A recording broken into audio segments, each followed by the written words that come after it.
Pegunungan yang menjulang, terhampar hutan lindung Gunung Jati, sebuah belantara tua yang diselimuti kabut misteri. Para penduduk desa sekitar, terutama para penebang kayu, tahu betul bahwa hutan itu bukan tempat sembarangan. Banyak cerita seram beredar tentang penampakan suara aneh dan pohon-pohon yang seolah memiliki mata. Namun, di antara semua kisah itu, ada satu pohon yang paling ditakuti. Pohon beringin tua di puncak Bukit Larangan. Konon, pohon itu adalah gerbang menuju dunia lain, tempat bersemayamnya makhluk-makhluk tak kasat mata. Arif, seorang penebang kayu berpengalaman dengan keberaniannya, dikenal sebagai pria yang tak kenal takut.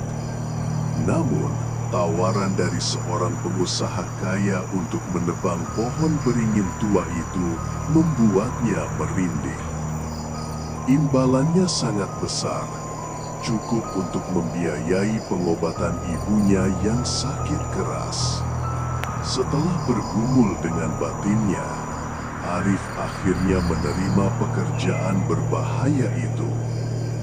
Ia tahu resikonya, tapi desakan ekonomi jauh lebih kuat dari rasa takutnya. Dengan kapak andalannya dan beberapa bekal, Arif berangkat pagi-pagi sekali, ditemani oleh Saman, rekannya yang lebih muda dan penakut. Sepanjang perjalanan, Saman tak henti-hentinya bercerita tentang arwah penasaran yang menjaga pohon itu. Arif hanya mendengarkan, mencoba untuk tetap tenang.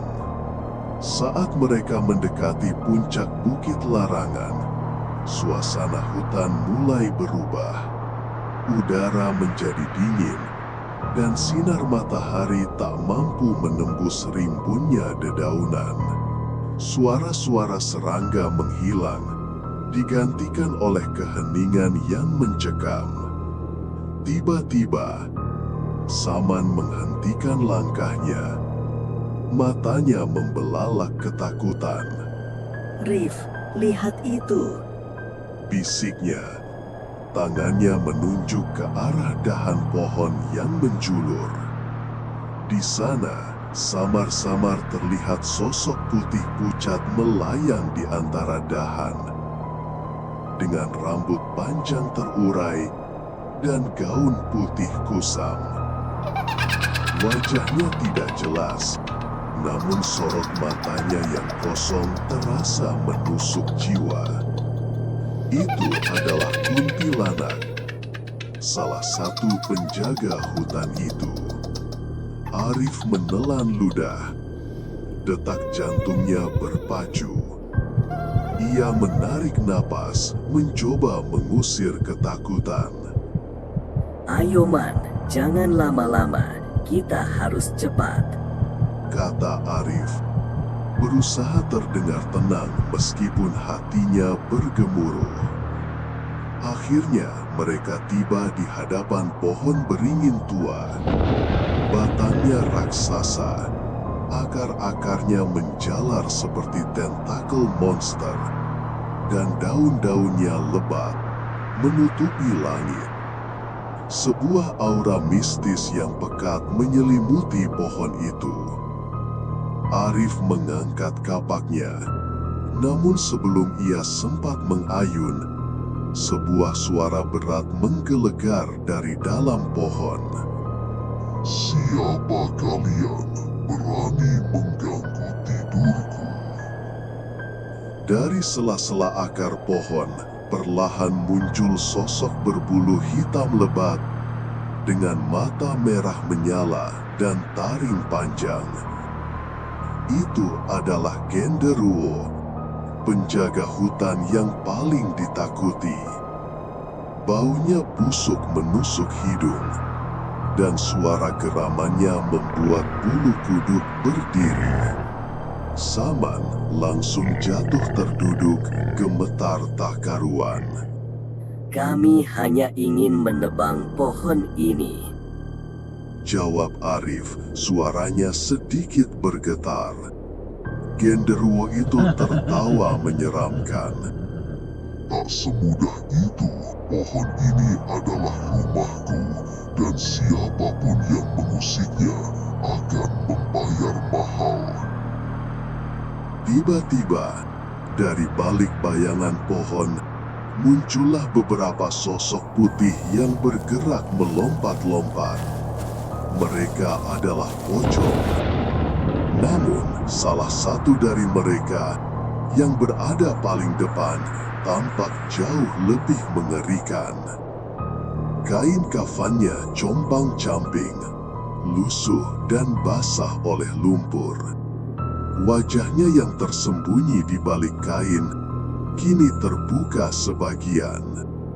Darah kering menghitam berlumuran di seluruh wajahnya yang hancur. Mata melotot kosong, menyisakan rongga hitam yang dalam. Hidungnya remuk dan bibirnya terkoyak, memperlihatkan deretan gigi kuning yang menyeramkan. Aroma anyir dan bau busuk mayat menyerak kuat, membuat Arif mual. Pocong itu melayang ke hadapan Arif. Tatapan matanya yang kosong seolah menembus jiwanya. Kau akan tahu akibatnya mengganggu tempat ini. Bisik pocong itu, suaranya serak dan bergetar, seperti rintihan dari kuburan. Arif terperanjat. Ini adalah pocong paling mengerikan. Ketakutan yang selama ini ia coba sembunyikan, kini meledak tak tertahankan. Saman sudah pingsan di tanah.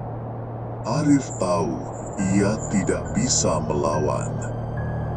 Ia membuang kapaknya, mengangkat kedua tangan tanda menyerah.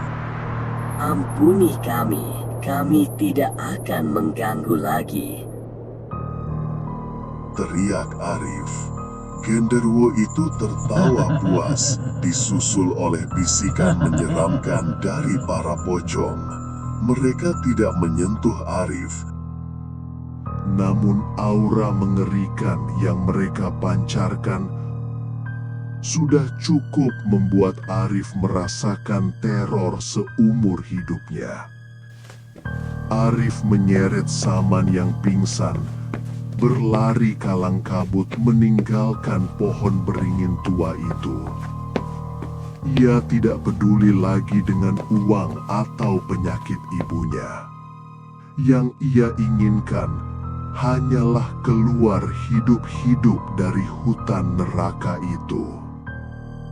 Kisah Arif dan Saman yang nyaris kehilangan nyawa di hutan lindung Gunung Jati menyebar cepat, namun tidak sampai ke telinga Pak Hardi, seorang pengelola perkebunan sawit raksasa yang baru saja membeli sebagian besar lahan di sekitar hutan tersebut.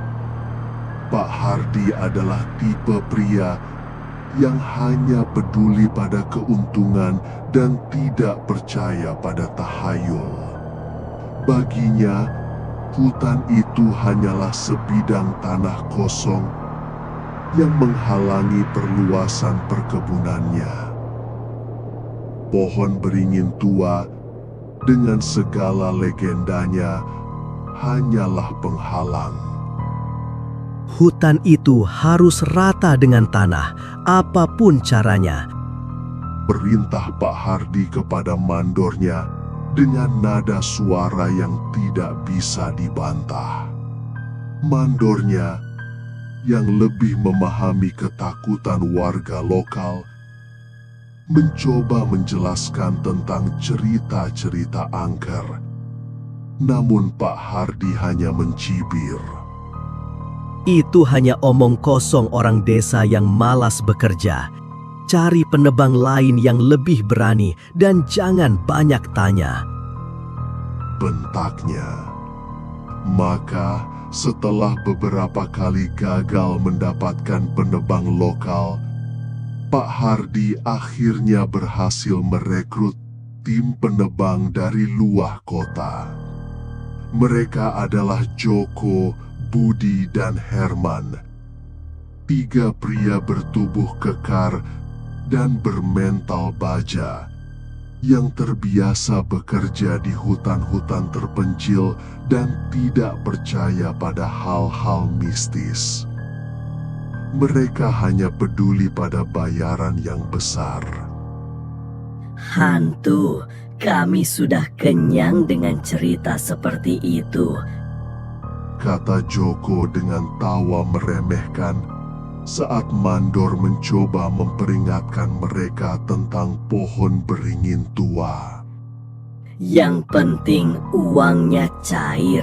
Pohon sebesar apapun akan kami tumbangkan.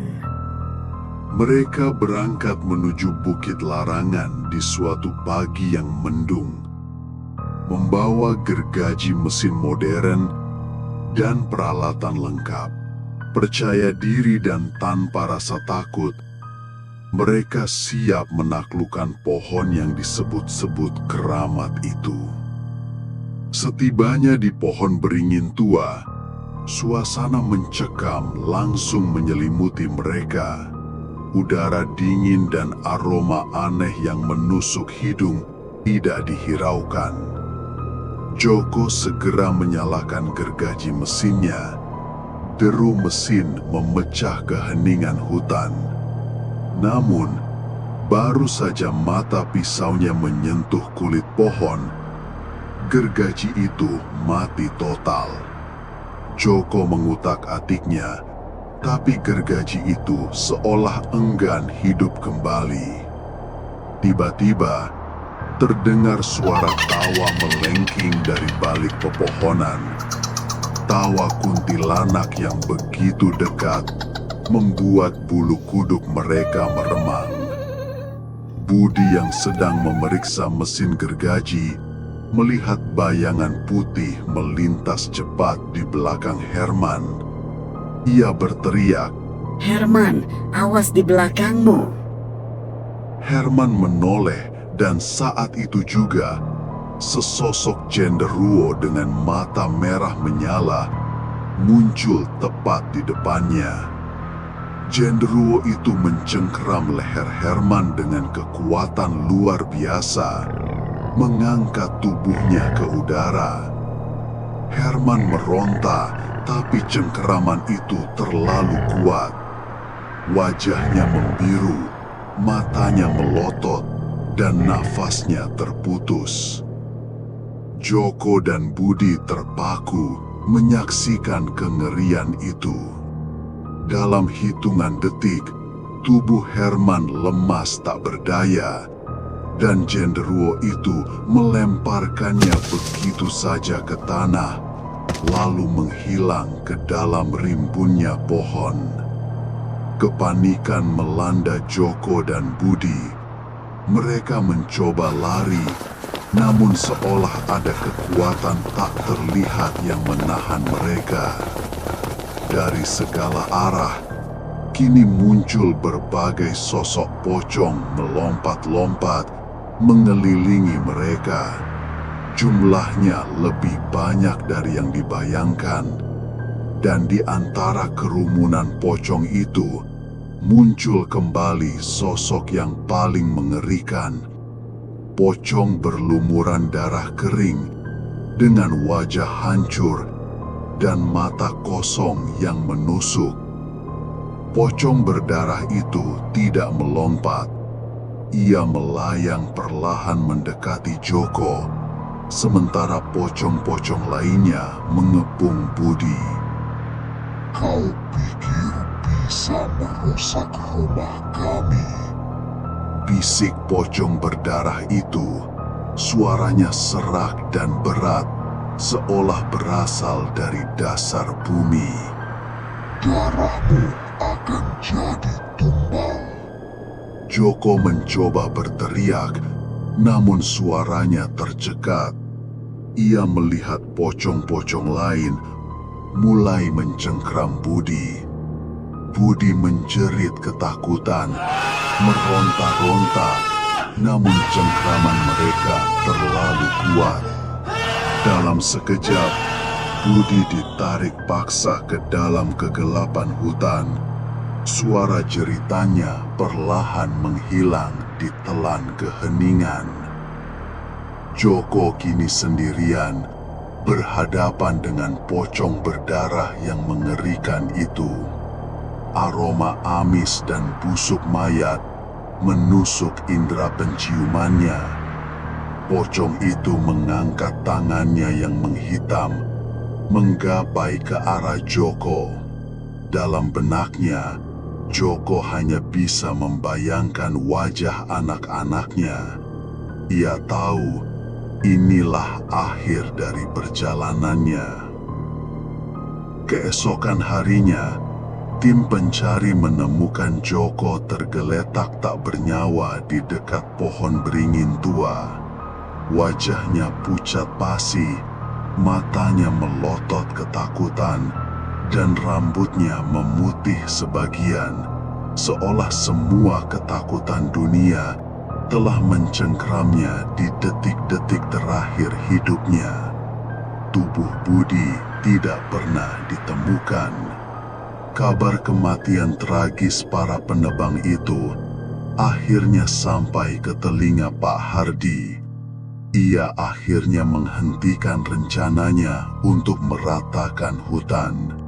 Legenda pohon beringin tua dan para penjaganya kini semakin kuat, menjadi peringatan nyata bagi siapa saja yang berani mengusik ketenangan hutan lindung Gunung Jati.